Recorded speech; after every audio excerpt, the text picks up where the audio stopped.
साथियों नमस्कार। उम्मीद करता हूँ आप अच्छे होंगे, बढ़िया होंगे, मस्त होंगे। MP higher education BSc second year chemistry के इम्पोर्टेंट क्वेश्चन के बारे में चर्चा करने जा रहे हैं। और एक्चुअल में हायर एजुकेशन में ये होता है कि अलग अलग यूनिवर्सिटी अलग अलग टाइम पर जो है एग्ज़ाम कंडक्ट करवाती हैं। तो एमपी की कई यूनिवर्सिटी में अभी एग्ज़ाम चल रहे होंगे, कहीं पर एग्ज़ाम हो चुके होंगे। तो आज जो हम चर्चा करेंगे बीएससी सेकंड ईयर के केमिस्ट्री के इंपॉर्टेंट क्वेश्चन के बारे में। फर्स्ट पेपर और सेकंड पेपर दोनों पेपर के इंपॉर्टेंट क्वेश्चन इसी वीडियो में बताए जाएंगे। और ये जो जिन कैंडिडेट ने केमिस्ट्री मेजर सब्जेक्ट के रूप में ले रखा उनके लिए फर्स्ट और सेकंड दोनों के इंपॉर्टेंट क्वेश्चन देखना है, और जिनके लिए माइनर हैं वो उनको ओनली सेकंड पेपर करना है। तो चर्चा करते हैं। और दूसरी बात है साथियों कि इस साल से पहले तो ऑफलाइन क्लासेस चल रही थी BSc first year second year final की, लेकिन इस साल से हम जो है ऑनलाइन कोर्स लॉन्च करेंगे। 1 सितंबर से BSc first year second year final तीनों की बैचेज स्टार्ट की जाएगी। तो जिन साथियों को जैसे बीएससी सेकंड ईयर के है तो बीएससी फाइनल करना ही होगा, तो बीएससी फाइनल का कोर्स लेना हो तो वो जो है अभी से मेरे नंबर सेव करके रखें। मेरे नंबर इसी वीडियो के डिस्क्रिप्शन में मिलेंगे, तो नंबर सेव करके रखें ताकि आपको फाइनल ईयर का कोर्स लेना हो तो वहाँ पर काम आएंगे। और अपने साथियों को भी शेयर कीजिएगा जो सेकंड ईयर कर रहे हैं, फर्स्ट ईयर कर रहे हैं, कि बीएससी का जो है पूरा कोर्स मेरे द्वारा करवाया जाएगा एप्लीकेशन पर। तो चलिए बात करते हैं। पिछला जो मैंने फर्स्ट ईयर का जो वीडियो बनाया था मेजर और माइनर वाला, वो लगभग 40,000 बच्चों ने देखा, उस पर 40,000 व्यूज़ हैं। अब ये उस पर जो इतने सारे बच्चों ने जो है अच्छे अच्छे कमेंट्स किए थे और अच्छा बेनिफिट मिला था। और वापस से कमेंट्स आए कि सर सेकंड ईयर का भी हमें जो है उसी तरह का जो वीडियो प्रोवाइड करवा दीजिए इंपॉर्टेंट क्वेश्चन निकाल के, ताकि हमारी जो है हेल्प हो पाए। तो उसी के अकॉर्डिंग मैंने कुछ इंपॉर्टेंट क्वेश्चन निकाले, और एग्ज़ाम के पॉइंट ऑफ व्यू से जो मैं क्वेश्चन बताने जा रहा हूँ, जो हाईलाइट क्वेश्चन है, उन क्वेश्चन को आप अच्छे से करके आइएगा। ध्यान रखना, आपको ग्रेजुएशन करना है, और ग्रेजुएशन में आप जो हैं जो प्रोफेसर हैं, कॉपी चेकर हैं, उनको बेवकूफ़ नहीं बना सकते हो। अच्छे से याद करके आइएगा, अच्छे से लिखिएगा, हर एक क्वेश्चन की सिनॉप्सिस बनाइएगा, माइंड मैपिंग करिएगा कि हाँ इस क्वेश्चन का ये आंसर है, और कैसे स्टेप बाय स्टेप अपने को याद करना है और कैसे एग्ज़ाम में लिख के आना है। ये चीज़ आपके माइंड में होनी चाहिए। चलो देखते हैं। पहला क्वेश्चन है SN2 अभिक्रिया की क्रियाविधि समझाइए। वैसे क्वेश्चन जो है SN1 और SN2 दोनों की क्रियाविधि, ये वेरी इंपॉर्टेंट क्वेश्चन है आपके यूनिट फर्स्ट का। ओके, फिर आगे बढ़ते हैं। हेलो एल्केन की तुलना में हेलो एरिनो की क्रियाशीलता कम होती है, कारण दीजिए। एल्किल हैलाइड बनाने की विधियां, गुण एवं संरचना का वर्णन कीजिए। स्क्रीनशॉट लेते जाइएगा साहब। सभी के पास ये वाली जो है जो भी है आपके पास सहायक सामग्री होगी, तो ये क्वेश्चन नोट कर लीजिएगा। बुक्स हो तो बुक्स से भी करो तो भी कोई दिक्कत नहीं, अदरवाइज ये क्वेश्चन नोट कीजिएगा। इस क्वेश्चन इनके हिसाब से आप तैयारी कर लीजिएगा। ओके, आगे बढ़ते हैं। बहुत कम क्वेश्चन सिलेक्ट किए वैसे, और ये क्वेश्चन तो आप कम से कम कर ही लीजिएगा। इसके अलावा भी आपकी इच्छा हो तो और भी क्वेश्चन करिएगा, मना नहीं करेंगे। निम्न अभिक्रियाओं को पूर्ण कीजिए। CHCl3 + 6H Zn+H2O की प्रेजेंस में हो रही रिएक्शन CH4 + Cl2 कैटलिस्ट की प्रेजेंस में क्या प्रोडक्ट बनाएगा। प्रयोगशाला में आयोडोफॉर्म कैसे बनाते हैं। सैंडमेयर अभिक्रिया क्या है। बेंजीन हेक्साक्लोराइड क्या है। DDT क्या है। वुड्स फिटिंग अभिक्रिया को संक्षिप्त में टिप्पणी लिखिए। नेक्स्ट, एल्किल हैलाइड के विलोपन अभिक्रिया की क्रियाविधि की विवेचना कीजिए। हॉफमैन नियम लिखिए। क्षेत्र चयनात्मकता रेजियो सिलेक्टिविटी को समझाइए। मुक्त मूलक की योगात्मक अभिक्रिया को समझाइए और इसकी क्रियाविधि किस प्रकार से होती है। मार्कोनिकॉफ का नियम को उदाहरण से ही समझाइए। जो हाईलाइट कर रखे हैं वो क्वेश्चन आप अच्छे से करके जाइएगा एग्जाम में। एल्कोहल से एथिलीन बनाने की क्रियाविधि समझाइए, या क्रियाविधि सहित डिल्स-हेल्डर अभिक्रिया लिखिए। बहुलीकरण क्या है, पॉलीथीन बनाने की विधि समझाइए। नेक्स्ट क्वेश्चन इंपोर्टेंट, संयुग्मित डाइन से क्या है। 1,3-ब्यूटाडाइन से HBr के योग की क्रियाविधि समझाइए। निम्नलिखित अभिक्रियाओं को पूर्ण कीजिए साहब, इन अभिक्रियाओं को पूर्ण करना है। ओके, ये वाला क्वेश्चन भी इंपॉर्टेंट क्वेश्चन है, स्क्रीनशॉट लेते जाइएगा। चलिए, यूनिट 3 में है अभिकर्मक एवं उत्प्रेरक क्या होते हैं, इनके प्रकारों का वर्णन कीजिए। फ्राइस पुनर्विन्यास की क्रियाविधि सहित वर्णन कीजिए। क्लेजन पुनर्विन्यास का विस्तार से समझाइए। पिनोकॉल क्या है? पिनोकॉल पिनोकॉलन पुनर्विन्यास रीअरेंजमेंट को समझाइए। व्हिटिंग अभिक्रिया की क्रियाविधि सहित समझाइए। कार्बधात्विक यौगिक क्या है? बोले तो ऑर्गेनोमेटेलिक कंपाउंड से क्या होते हैं? निम्नलिखित में से किन्हीं कार्बधात्विक यौगिक कहा जा सकता है और क्यों? ओके, जिनमें कार्बन से धातु सीधे जुड़ा रहता है उनको कार्बधात्विक यौगिक कहते हैं, तो ये कार्बधात्विक यौगिक है। बाकी ये दोनों कार्बधात्विक यौगिक नहीं है। चलिए आगे बढ़ते हैं। ग्रिग्नार्ड अभिकर्मक क्या है? ग्रिग्नार्ड अभिकर्मक को किस प्रकार बनाया जाता है, इसके संश्लेषित उपयोग लिखिए। नेक्स्ट है कार्ब लिथियम यौगिकों की सहायता से निम्नलिखित कैसे बनाएंगे? कीटोन, प्राथमिक एल्कोहल, एमीन, थायो एल्कोहल।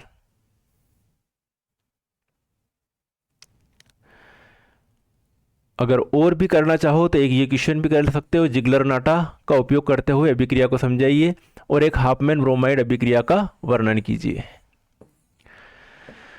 यूनिट 4 में देखते हैं ऑक्सीकरण तथा अपचयन से आप क्या समझते हो? ऑक्सीकारक तथा अपचायक को उदाहरण से समझाइए। नेक्स्ट क्वेश्चन है निम्नलिखित यौगिक आप कैसे प्राप्त करोगे? ग्लिसरॉल से नाइट्रोग्लिसरीन, ग्लाइकोल से एसिटाल्डिहाइड, ग्लिसरॉल से एक्रोलीन, ग्लाइकोल से ग्लाइकोल डाइएसिटेट। आपके सामने अगला क्वेश्चन हाजिर है। एथिलीन ग्लाइकॉल बनाने की विभिन्न विधियां लिखिए।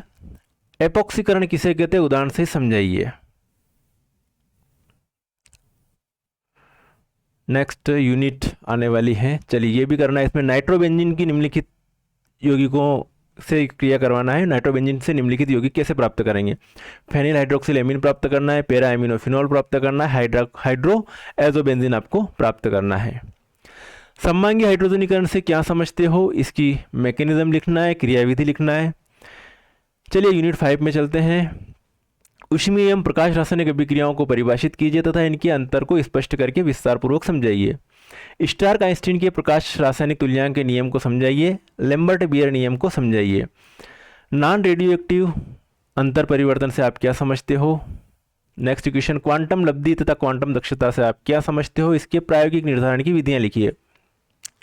नॉरिस टाइप फर्स्ट और नॉरिस टाइप सेकंड अभिक्रियाओं को समझाइए। समपक्ष विपक्ष समावयवता को समझाइए। ज्यामितीय समावयवता को उदाहरण से ही समझाइए साहब। पेरिसाइक्लिक अभिक्रियाओं को उदाहरण देकर समझाइए। वुडवर्ड एवं हाफमैन का नियम समझाइए। पेरिसाइक्लिक अभिक्रिया के प्रकार लिखिए साहब। क्लेजन पुनर्विन्यास और कोप पुनर्विन्यास इंपॉर्टेंट है ये। तो ये तो हो गया फर्स्ट पेपर आपके लिए। ओके, ये फर्स्ट पेपर के इंपॉर्टेंट की चर्चा करी, जो कि मेजर और माइनर दोनों लोग देंगे। अब बात करें अपन आपका जो बीएससी द्वितीय वर्ष second paper. New education policy में ये बहुत ये हो गया कि यार मेजर और माइनर पढ़ो। बाकी अगर मेरे हिसाब से तो केमिस्ट्री अगर पूरी पढ़ी जाए तो ही बेनिफिट है, क्योंकि बहुत सारी चीज़ें जो माइनर पढ़ने वाले को, जिन्होंने माइनर केमिस्ट्री के रूप में लिया, उनको बहुत ज़्यादा जो है प्रॉब्लम आती है। प्रॉब्लम इस कारण आती है कि बहुत सारे जो बेसिक कॉन्सेप्ट रहते हैं, टॉपिक रहते हैं, एक दूसरे से रिलेटेड टॉपिक रहते हैं। तो आपको फर्स्ट पेपर के एक टॉपिक कर रखे तो सेकंड समझने में आसानी रहती है। तो भैया कॉन्सेप्ट तो फर्स्ट में दे रखा है, सेकंड में आपको डायरेक्टली केमिस्ट्री करनी तो आधी रटनी पड़ रही है। ये चीज़ें हो रही हैं और पूरा केमिस्ट्री पढ़ते तो समझने में आसानी रहती है। तो ये जो पेपर है ये मेजर और माइनर दोनों लोग देंगे, दोनों टाइप के कैंडिडेट इस वाले पेपर को देंगे साहब। तो अधिकतर को बच्चों को इसी की तलाश रहती है। और जो साथी इस वीडियो को देख रहे हैं, इस वीडियो को शेयर कीजिएगा। लाइक करना भी आपकी जिम्मेदारी है। और मैंने बता ही दिया कि अगर आपको फाइनल ईयर का जो कोर्स पूरी तरह से सिस्टमेटिक तरीके से पढ़ना है, अच्छे परसेंटेज बनाने हैं, तो ज़रूर संपर्क कीजिएगा फाइनल ईयर का कोर्स ऑनलाइन पढ़ने के लिए। ओके, तो यूनिट फर्स्ट की क्वेश्चन, प्राचीन भारत के रसायन के ऊपर टिप्पणी लिखिए। रस विद्या क्या है, संक्षिप्त समझाइए। सामान्य रस को संक्षिप्त में समझाइए। यूनिट फर्स्ट, अब यूनिट फर्स्ट में भी पार्ट है। अब ब पार्ट के क्वेश्चन, ये तो बेसिक था। ब पार्ट में डी ब्लैक के तत्वों के लाक्षणिक गुणों की व्याख्या कीजिए। 12th में पढ़ा होगा आपने, संक्रमण तत्व थे उनमें। संक्रमण तत्व से क्या समझते हो? 3D संक्रमण तत्वों के नाम, संकेत, इलेक्ट्रॉनिक विन्यास लिखना है। क्यों त्रिधनात्मक है ना, +3 वाले 4p ब्लॉक आयनों के चुंबकीय गुणधर्म 3D ब्लॉक तत्वों से भिन्न होते हैं। DD संक्रमण क्या होता है, उदाहरण से समझाइए। निम्नलिखित को स्पष्ट कीजिए साहब। स्कैंडियम की केवल +3 ऑक्सीकरण अवस्था होती है। निम्नलिखित आयनों में अयुग्मित इलेक्ट्रॉनों की संख्या बतानी है, और अयुग्मित इलेक्ट्रॉनों की संख्या के आधार पर आप ये बता सकते हो कि कौन सा आयन रंगीन है, कौन सा आयन रंगहीन है। ठीक है, कौन सा अणुचुंबकीय है, कौन प्रतिचुंबकीय है, कौन क्रियाशील है, कौन अक्रियाशील है, बहुत सारे कॉन्सेप्ट क्लियर होते हैं यहीं से। द्वितीय संक्रमण श्रेणी के तत्वों के नाम, संकेत और इलेक्ट्रॉनिक विन्यास लिखने साहब। टाइटेनियम, जिरकोनियम, हाफनियम की निम्नलिखित बिंदुओं पर तुलना कीजिए। ऑक्सीकरण अवस्था, आयनिक त्रिज्या, त्रिविमीय रसायन। साहब स्पष्ट कीजिए कि जिरकोनियम तथा हाफनियम दोनों आकार में लगभग समान है। प्रथम संक्रमण श्रेणी के तत्वों की ऑक्सीकरण अवस्थाओं की द्वितीय तथा तृतीय संक्रमण श्रेणी के तत्वों की ऑक्सीकरण अवस्थाओं की तुलना कीजिए। क्वेश्चन ढेर सारे हैं। होता क्या है, जब आप गाइड से पढ़ते हो तो होता यह है कि एक ही क्वेश्चन 4-4, 5-5 बार रिपीट होता है, तो कन्फ्यूजन होता है क्या पढ़े क्या नहीं पढ़े। और जब आप किसी टीचर से पढ़ते हो, सिस्टमेटिक तरीके से पढ़ते हो, नोट्स के थ्रू पढ़ते हो, तो आपके सामने पूरा मटेरियल जो है उसको घुमा फिरा के बाद में सिस्टमेटिक तरीके से सीक्वेंस में चीज़ें रहती है, तो वो सारी चीज़ें समझ में आती जाती हैं। ये फ़ायदा रहता है नोट्स का और गाइड का। नोट्स बिल्कुल अपोजिट, नोट्स से बहुत ज़्यादा फायदा होता है पढ़ने में। नेस्लर अभिकर्म क्या है, इसकी उपयोगिता को लिखिए। 3D 4D 5D संक्रमण श्रेणी के तत्वों की तुलना उनके गुणों के आधार पर कीजिए। इलेक्ट्रॉनिक विन्यास, ऑक्सीकरण संख्या, चुंबकीय गुण, आयनिक त्रिज्या। इकाई 1 में पार्ट में लेंथेनाइड तत्वों के नाम, रासायनिक संकेत तथा इलेक्ट्रॉनिक संरचना। लेंथेनाइडों की ऑक्सीकरण अवस्था, इनकी इलेक्ट्रॉनिक संरचना। लेंथेनाइड संकुचन क्या है, लेंथेनाइड अन्य तत्वों के इसका प्रभाव समझाइए। लेंथेनाइडों का पृथक्करण कठिन क्यों है, पृथक्करण के लिए कौन सी विधियों का उपयोग किया जाता है। लेंथेनाइडों के पृथक्करण में आयन विनिमय विधि का वर्णन कीजिए। एक्टिनाइडों के संकेत, परमाणु क्रमांक, नाम तथा इलेक्ट्रॉनिक विन्यास लिखिए। एक्टिनाइड संकुचन की व्याख्या कीजिए। परायूरेनियम तत्व क्या होते हैं, इनके नाम, परमाणु क्रमांक, इलेक्ट्रॉनिक विन्यास लिखिए। एक्टिनाइडों तथा परायूरेनियम तत्वों में क्या अंतर है। पश्च एक्टिनाइड जो बाद वाले एक्टिनाइड है वो, तथा पश्च लेंथेनाइड में पाई जाने वाली समानताओं को समझाइए साहब। नेक्स्ट, अब ये इतनी यूनिट फर्स्ट ही चल रही थी, इतने सारे ढेर सारे क्वेश्चन हैं, उसमें अपनों ने बहुत सारे कम कर दिए, सिलेक्ट कर लिए। निम्नलिखित को समझाइए। संकुल या जटिल आयन, संलग्नी या लिगेंड, किलेट, उपसंयोजन संख्या, उपसंयोजन मंडल। वर्नर का उपसंयोजकता का सिद्धांत का वर्णन करना है साहब। संयोजकता बंध सिद्धांत समझाइए साहब। संकुलों की ज्यामिति एवं संकरण को संक्षेप में उदाहरण से ही समझाइए साहब। IUPAC नेम भी कर लेना है ना, उपसंयोजन यौगिकों के IUPAC नाम भी देख लेना, कंप्लीट कर लेना, जो कि क्लास 12 में कर रखा वो का भी सिलेबस है। अगर ढंग से करी होगी क्लास 12 तो यहाँ दिक्कत नहीं आएगी BSc में। क्रिस्टल क्षेत्र सिद्धांत CFT को समझाइए। समतल वर्गाकार संकुलों में D कक्षकों के विपाटन को समझाइए साहब। ठीक है, धातु आयन G कारक क्या होता है, थोड़ा दिखना ही नहीं होगा तो मैं यहाँ पे पढ़ लेता हूँ कि धातु आयन G कारक क्या है। सिज्विक के EAN नियम की व्याख्या उदाहरण सहित कीजिए। संयोजकता बंध सिद्धांत को स्पष्ट कीजिए। AgCN2 माइनस प्रतिचुंबकीय है, जबकि AgCN4 माइनस अणुचुंबकीय है, इसको समझाना है आपको। नेक्स्ट, जॉन टेलर प्रयोग प्रमेय का पर प्रकाश डालते हुए अष्टफल की संकुल पर जॉन टेलर प्रभाव को समझाना है साहब। संकुल यौगिकों का समन्वय मिश्र में पाई जाने वाली विभिन्न समायोजकता का वर्णन कीजिए। उपसंयोजक यौगिक संख्या 4 व 6 वाले संकुलों में त्रिविमीय समायोजकता को विस्तार से वर्णन कीजिए। IUPAC नाम देखने आपको कोऑर्डिनेशन कंपाउंड के। निम्नलिखित में से सल्फर की ऑक्सीकरण संख्या बतानी है, इनमें सल्फर की ऑक्सीडेशन स्टेट आपको बतानी है। अवस्था फलन तथा पथ फलन को समझाइए। यूनिट 3 का इंपॉर्टेंट क्वेश्चन। विस्तीर्ण तथा गहन गुणों को उदाहरण से समझाइए। ऊष्मागतिकी का शून्यवार नियम लिखिए। जूल थॉम्सन प्रयोग का उल्लेख करते हुए इसे समझाइए। ओके, ऊष्मागतिकी के प्रथम नियम के विभिन्न कथन लिखिए। इसका प्रायोगिक सत्यापन आप कैसे करोगे। कार्नो चक्र की सहायता से सिद्ध कीजिए कि किसी चक्रीय प्रक्रम में किया गया कार्य अवशोषित ऊर्जा के बराबर होता है। ताप का परम स्केल क्या है, परम शून्य को समझाइए। ऊष्मागतिकी के द्वितीय नियम से एंट्रॉपी की अभिधारणा की व्युत्पत्ति कीजिए। उत्क्रमणी तथा अनुत्क्रमणी प्रक्रमों में एंट्रॉपी परिवर्तन कैसे होता है। ऊष्मागतिकी का थर्ड लॉ क्या है, तृतीय नियम क्या है साहब। नेक्स्ट, स्वतः या अनुत्क्रमणी प्रक्रम किसे कहते हैं, उदाहरण से ही समझाइए। विश्व की एंट्रोपी लगातार बढ़ रही है, इस कथन की विवेचना कीजिए। यूनिट 4 के इंपॉर्टेंट क्वेश्चन इलेक्ट्रोकेमिस्ट्री है। विशिष्ट चालकता, तुल्यांकी चालकता, आणविक चालकता को समझाइए। और चालकताओं पर तनुता का क्या प्रभाव पड़ता है। सेल स्थिरांक क्या है, इसका निर्धारण कैसे करते हैं समझाइए। कोलराउस का नियम क्या है, इसके अनुप्रयोगों का वर्णन कीजिए। प्रबल विद्युत अपगति के लिए डी-बाई-हकल सिद्धांत को समझाइए। आयन अभिगमन को समझाइए साहब। विद्युत रासायनिक श्रेणी क्या है, इसके महत्व को समझाइए। हाइड्रोजन इलेक्ट्रोड का वर्णन कीजिए।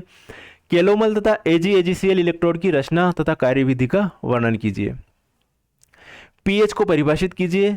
ग्लास इलेक्ट्रोड द्वारा इसके निर्धारण की विधि का वर्णन कीजिए। यूनिट 5 के इंपॉर्टेंट क्वेश्चन है साहब, निम्नलिखित को उदाहरण से समझाइए। प्रावस्था घटक, स्वतंत्रता की कोटि, प्रावस्था नियम की सीमाएं लिखिए। जल तंत्र का प्रावस्था आरेख समझाइए, इसका वीडियो भी बना रखा है मैंने जल तंत्र का प्रावस्था आरेख का। क्लासियस क्लेपेरॉन समीकरण क्या है, इसकी व्युत्पत्ति कीजिए। सर्वांगसम तथा असर्वांगसम गलनांक में अंतर स्पष्ट कीजिए। संगणित प्रावस्था नियम क्या है साहब। राउल्ट के नियम की विवेचना कीजिए तथा धनात्मक विचलन दर्शाने वाले अनादर्श विलयनों के व्यवहार को उदाहरण देकर समझाइए।